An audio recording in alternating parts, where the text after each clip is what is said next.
We're in a country known for its liquid gold, a famous street featured in a hit song, and this huge spire, and it's the place where everyone knows how to say my name. Hello, Roisin. Hi, Roisin. Hi, Roisin.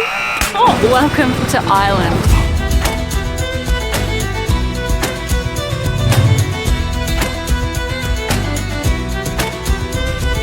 We are here for the next 2.5 weeks, staying with my nana, who I haven't seen in over 5 years. In this video, which is part 1 of 2 in our Ireland series, we're going to explore everything that the city of Dublin has to offer, as well as some cool spots just outside of town. Make sure you're subscribed so you don't miss part 2, where we do a road trip across Ireland. We'd love for you to join us. But first, let's see what the city of Dublin has to offer. And where better to start our time in the city of Dublin than the famous Grafton Street. Now, Grafton Street is an incredibly lively street here in Dublin. It's known for having many buskers, lots of different shops, lots of souvenir shops, great places to buy some souvenirs. Just a very lively, fun street, and obviously made famous by Ed Sheeran in his songs, so you've got to come visit Grafton Street. And at one end of Grafton Street, you will find the massive park of Stephen's Green. It's 22 acres big, it's got bodies of water in it, plenty of tree coverage, perfect place for a picnic. Not that Ireland has a lot of picnic weather, but it's a nice spot to come, bird watch, just relax, very peaceful. So before Stephen's Green was the park that it is today, it used to be, like way back when, it used to be a grazing area for the sheep and cows. It was a site for public executions, common theme in Europe, as well as a site for the burning of witches. So dark history, it's a lot more pleasant now. It is definitely a must visit for when you're in Dublin. It's definitely very different wandering through a park in Europe and not sweating. It's very nice, actually. Now, if you do decide to come to Stephen's Green, the one piece of advice I would give is to beware of the seagulls. They are seagulls like I've never seen before, demanding food. I saw a seagull steal an ice cream from a child. Yeah. Don't feed the seagulls. Don't feed the seagulls. And if you walk to the other end of Grafton Street and walk along the road, you will come across Trinity College, a famous university in the centre of Dublin. Famous for a number of reasons. It's beautiful grounds and a pretty special book, the Book of Kells. You have to pay to see it. We're on a budget. We've seen it before, so we're not going to see it. No book. We're not seeing it this trip. As you can see, the grounds here are really pretty. Kind of reminds me a little bit of home, the University of Melbourne. A little bit. I don't know why. It's probably just the old buildings. I'm sure these buildings are much older than the ones at the University of Melbourne. But Trinity College is definitely something you have to pop your head in to see, whether or not you're going to go see that really old book, the Book of Kells.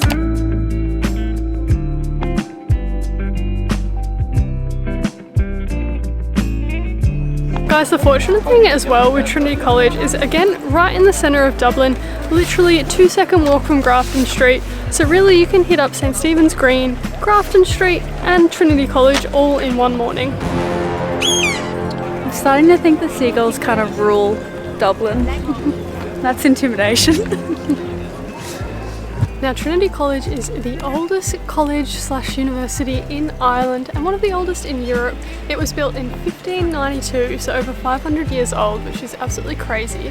It was actually modelled on Oxford and Cambridge universities in the UK, and you can definitely see those vibes. It definitely is what you'd expect from a university in places like the UK and Ireland. It's very beautiful, much more beautiful than my university back home.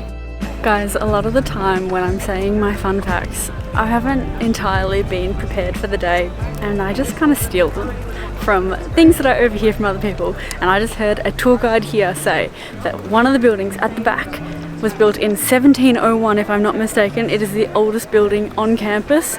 That makes it over 300 years old. Pretty cool.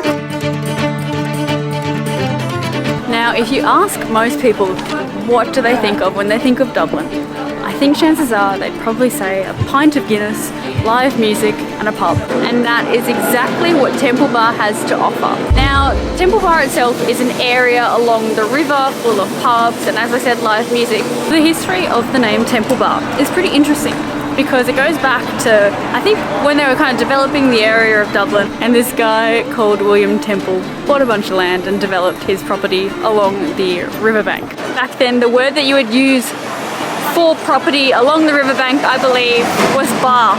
Because his last name was Temple, that region was called Temple Bar. So you will find a pub that is called Temple Bar, but also the region is Temple Bar. Wow. Now guys, there is only one country in the entire world where you can find this next thing, and Ireland is the country. It's Roisin's name on something. It doesn't happen in any other country but in Ireland. This is amazing! We have now made it to what Sace believes the pronunciation is Halfpenny Bridge. I think it's Halfpenny Bridge. Let us know in the comments. But essentially, this is the oldest pedestrian bridge here in Dublin.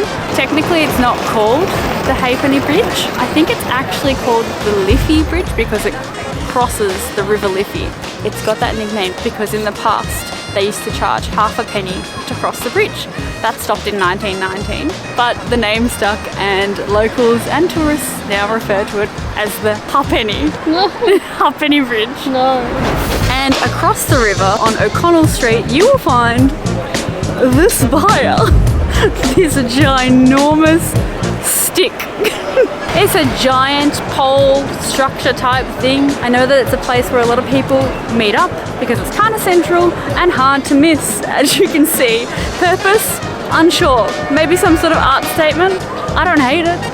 I wouldn't want to have like a skydiving accident around this area, if you know what I mean. We have come to Dublin Castle, which is conveniently located right near Temple Bar in the heart of Dublin. A fun fact for you about this castle is that it was built near a dark pool that at the time was called Dub Linn.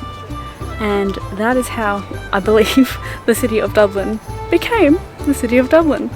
Wow! And the grounds around the Dublin Castle, or inside the Dublin Castle, are really, really beautiful, as you can see. Very, very green and luscious looking, as are most things in Dublin. But it is a nice spot to come and just sit back, relax, take it all in. You can actually come and explore the grounds here at Dublin Castle for free. There are tours and things like that available, but walking around the grounds and the garden is absolutely free. Guys, having an Irish name, Ireland is pretty much the only place in the world where I can confidently tell a barista my name and be sure that they heard it, can spell it right, can say it right. So I've used that as an excuse to buy coffees here, and every time I've bought one, they don't ask me my name. So I still haven't had that moment of happiness where they say Roisin and I get my coffee. Now after 2.5 months on the road, and not just on the road, in the heat we have been in, some of our clothes were a little worse for wear. So we have done a bit of shopping today to swap out some of our overworn items, and we're also now in Ireland, which is a bit cooler, and our next few destinations are set to be a bit cooler as well. So we've replaced some of our singlets with some longer sleeve tops, and the best place to do that was Pennies, which is the Primark of Ireland. It literally is Primark, it's just called Pennies.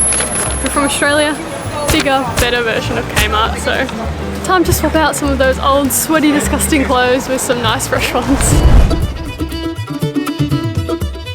Now, an absolute must-do here in Dublin is a tour of the 7-storey Guinness storehouse. And you get an insight into how the iconic Irish drink is made, and you even get a free pint of Guinness up on the beautiful rooftop bar at the end of your tour, which has panoramic views of Dublin.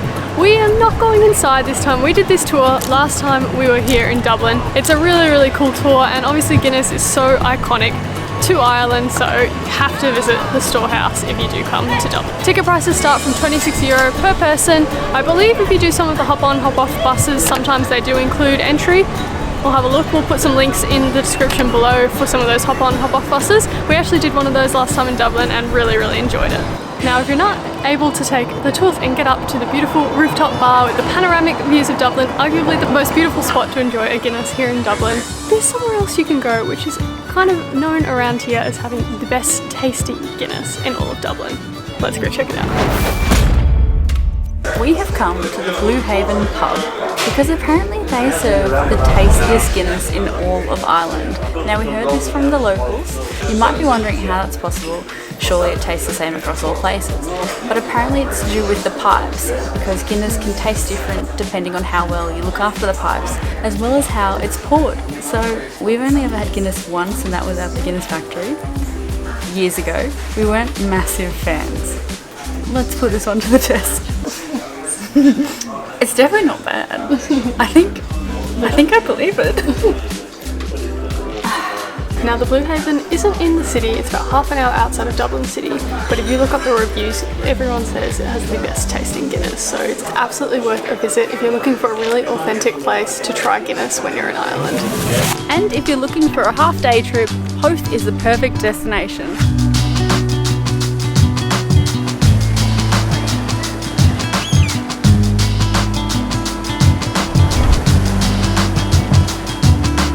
Only about a 50-minute drive out of the city centre of Dublin, Howth is a beautiful coastal town where you can get your fish and chip fix, bit of sunshine on a lucky day, and a really nice pier walk leading up to a little lighthouse.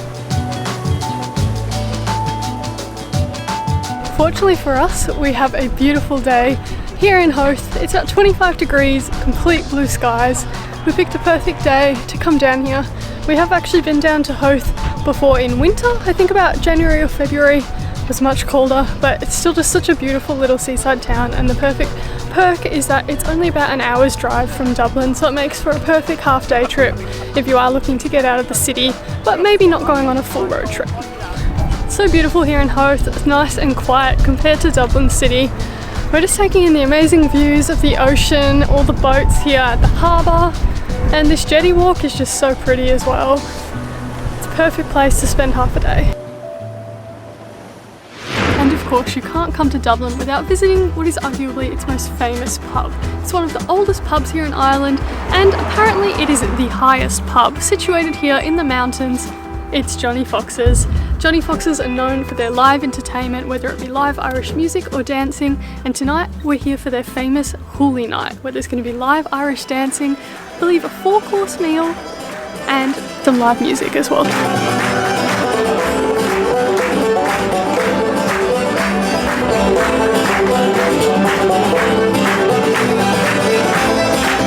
Now it did cost us a pretty penny, it was €65 per person, but if it is anything like what the reviews mentioned, it'll absolutely be worth it. Let's head in.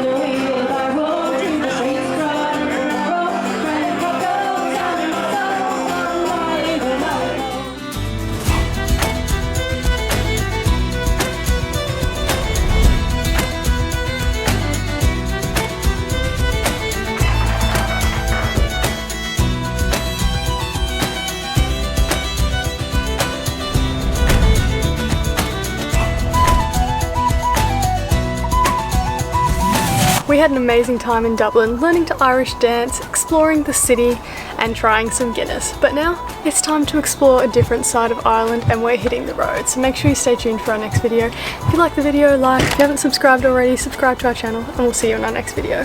Bye!